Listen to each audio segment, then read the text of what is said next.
बिस्मिल्लाहिर्रहमानिर्रहीम। अस्सलामु अलैकुम वरहमतुल्लाहि वबरकातुहू। हसार करने का तरीका। अमूमन हम कोई भी अमल करते हैं या हम वजीफ़ा करते हैं या हम किसी को दम करते हैं या हम कोई तावीज़ लिखते हैं तो उससे बेहतर उससे पहले लाजमी होता है कि हम कोई ना कोई हसार कर लें। अपने हसार कहते हैं ताले को, अपने आप को मैसूर कर लेना, अपने आप को अब खुद की हिफाजत कर लेना। तो जैसे हम किसी जगह को घर को ताला लगा देते हैं, कुंडी लगा देते हैं या किसी चीज़ को हम बंद कर देते हैं, तो ऐसे ही होता है कि जब हम हसार कर लेते हैं तो फिर इंसान के इर्द गिर्द एक रूहानी ऐसी ताकत हो जाती है जिसकी वजह से इंसान के करीब कोई जिन, शैतान या कोई भी ऐसी जो ख़तरनाक चीज़ है वो उसके करीब नहीं आती और ना ही वो उसको तकलीफ़ पहुंचाते हैं। अब हसार की कई किस्में होती हैं और ये होती है ज़रूरत के एतबार से। कभी कभार हम वैसे कोई ना कोई तावीज़ लिखते हैं तो उस वक़्त भी अगर हम आयतुल कुर्सी वगैरह पढ़ कर अपना हसार कर लें तो ये हमारे लिए पढ़ ही लें तो ये भी हमारे लिए असर है। इसका ये असर होता है कि जिस मरीज़ को हम ये तावीज़ देंगे उसके जो असरात हैं वो हम पर नहीं पड़ेंगे। ऐसे ही अगर कोई साए का या आसेब का कोई मरीज़ है उसका हम इलाज कर रहे हैं तो उसका इलाज करने से पहले आप हसार कर लें। तो इसका ये होगा कि अगर उस पर जादू है तो वो जादू आप पर असरअंदाज नहीं होगा। अगर उस पर साया है तो वो जो साया है या जो भी चीज़ है वो आपके करीब नहीं आ सकेगी और आपको किसी भी किस्म की अजियत नहीं दे सकेगी। तो अगर आप कोई वजीफ़ा कर रहे हैं तो उससे पहले भी हसार ज़रूरी होता है। तो अब वज़ाइफ की कुछ किस्में होती हैं, कोई बामौकल होते हैं, कोई बेमौकल होते हैं, कोई आसान होते हैं, कोई मुश्किल होते हैं।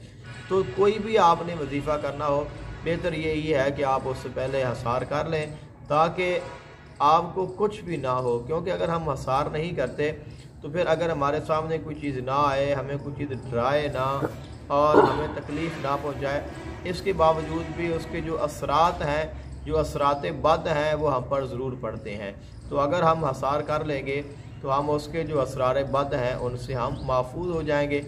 लेकिन अगर आप कोई पावरफुल वजीफ़ा कर रहे हैं तो फिर तो ये आपके लिए लाजमी है कि आप हसार करें। मेरी तो राय यही होती है कि कोई भी आपने अमल करना हो, कोई भी आपने वजीफ़ा करना हो तो आप उससे पहले हसार कर लें ताकि किसी भी किस्म की परेशानी से आप बच सकें। हसार करने का सबसे आसान जो तरीका है और सबसे पावरफुल जो तरीका है वो ये है कि आपने सबसे पहले आपने दुरूद पाक पढ़ देना है। कम से कम आप 11 मरतबा पढ़ दें असूल बरकत के लिए और उसके बाद आप बिस्मिल्लाहिर्रहमानिर्रहीम पढ़ें और उसके बाद आप आयतुल कुर्सी जो है वो मुकम्मल पढ़ें और आयतुल कुर्सी पढ़ने के बाद फिर पढ़ें बिस्मिल्लाहिर्रहमानिर्रहीम और उसके बाद आपने सूरह काफिरून कुल या अय्युहल काफिरून ये आपने 1 मरतबा मुकम्मल पढ़नी है और उसके बाद आपने बिस्मिल्लाहिर्रहमानिर्रहीम पढ़कर सूरह इखलास कुल हुवल्लाहु अहद इसको पढ़ना है और उसके बाद आपने बिस्मिल्लाहिर्रहमानिर्रहीम पढ़कर कुल आऊज़ु बिरब्बिल फलक और उसके बाद बिस्मिल्लाहिर्रहमानिर्रहीम पढ़कर कुल आऊज़ु बिरब्बिन नास। तो इन सूरतों को ये आपकी एक तरतीब हो गई। बिस्मिल्लाह से हमने शुरू किया और सूरह आयतुल कुर्सी पढ़ी, उसके बाद सूरह काफिरून, उसके बाद सूरह इखलास, उसके बाद सूरह फलक और उसके बाद सूरह नास और इसको आप 11 मरतबा पढ़ लें। ये जो 5 चीज़ें हैं इनको आप 11 मरतबा बितरतीब पढ़ दें और उसके बाद आप 11 मरतबा दुरूद पाक पढ़ दें और उसके बाद आप अपने इर्द गिर्द जो है वो हसार कर लें। अगर आपके पास छुरी है या आपके पास चाकू है तो ये पढ़ने के बाद अपने चाकू पर फूंक मार दें और उसके साथ अपने इर्द गिर्द हसार के नियत से लकीर जो है वो खींच दें। ज़रूरी नहीं होता है कि अगर हम मस्जिद में बैठे हैं या फ़र्श पे बैठे हैं तो हमने उसको ज़मीन में गाड़ना ही है या हमने ज़मीन के अंदर से उसको निकालना है।